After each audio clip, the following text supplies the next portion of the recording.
There's one compound you are consuming every single day that is lowering your IQ and making it easier for people to manipulate you and coerce you.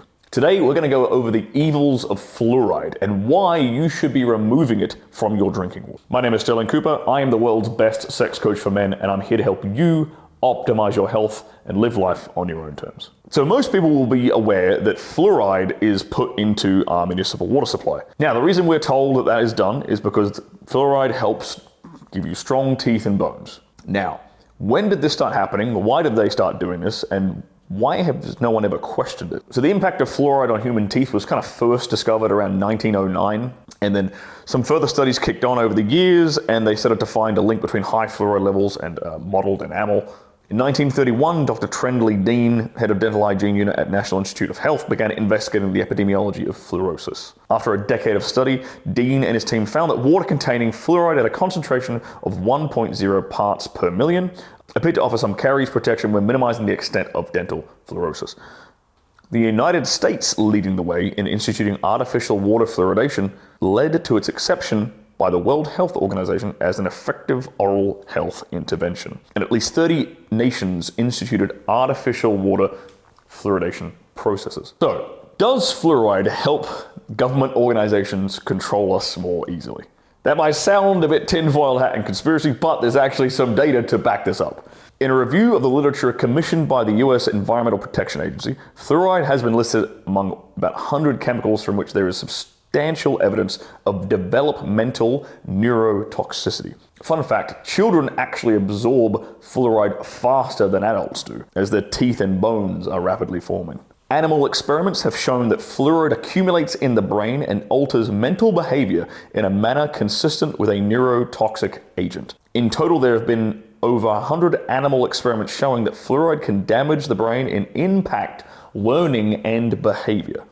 There have now been 33 studies from China, Iran, India, and Mexico that have reported an association between fluoride exposure and reduced IQ.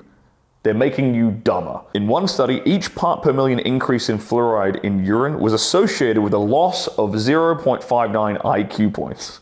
Fluoride can also cause reproductive problems. Fluoride administered to animals at high doses wreaks havoc on the male reproductive system. It damages sperm and increases the rate of infertility in a number of different species. 4 studies have found a reduced level of circulating testosterone in males living in high fluoride areas, and a study of fluoride-exposed workers reported a subclinical reproductive effect. Fluoride affects your pineal gland. Now, what is the pineal gland? Now, the pineal gland is an endocrine gland that's main function is the biosynthesis and secretion of melatonin. That's the hormone responsible for regulating your circadian rhythm. Basically, your sleeping and waking cycle. So how does fluoride affect the pineal gland? Well, higher water fluoride levels were connected with higher odds of participants reporting snorting, gasping, and apnea while sleeping at night. Additionally, adolescents who lived in areas with higher fluoride levels in tap water experienced more frequent daytime sleepiness. Fluoride exposure may contribute to increased pineal gland calcification and subsequent decreases in nighttime melatonin production that contributes to sleep disturbance. An intact and functioning pineal gland is critical for human health. Unfortunately, this gland has the highest calcification rate amongst all organs and tissues in the human body. Pineal gland calcification is often related to decreased melatonin levels and several pathological alterations, including neurodegenerative diseases like Alzheimer's, MS, migraines, symptomatic intracerebral hemorrhage, symptomatic cerebral infarction, sleep disorders, defective sense of direction.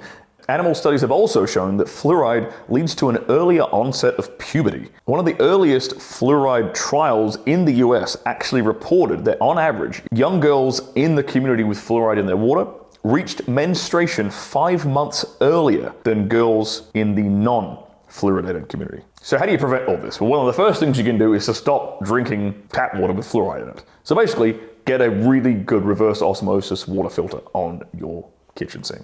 A couple of things you can supplement with that can help to excrete fluoride from your body. Tamarind. Tamarind intake appears to have an additional beneficial effect on the mobilization of deposited fluoride from bone by enhancing urinary excretion of fluoride. Also, methionone and vitamin E have the opposite effects on accumulation of fluoride in hard tissues, in rats at least. So if fluoride in the tap water makes you easier to control and coerce, think about all the different attitude changes that have been psyoped into your brain over the years. One of those is the idea of toxic masculinity. And I'm here to tell you that toxic masculinity actually makes you way better in bed.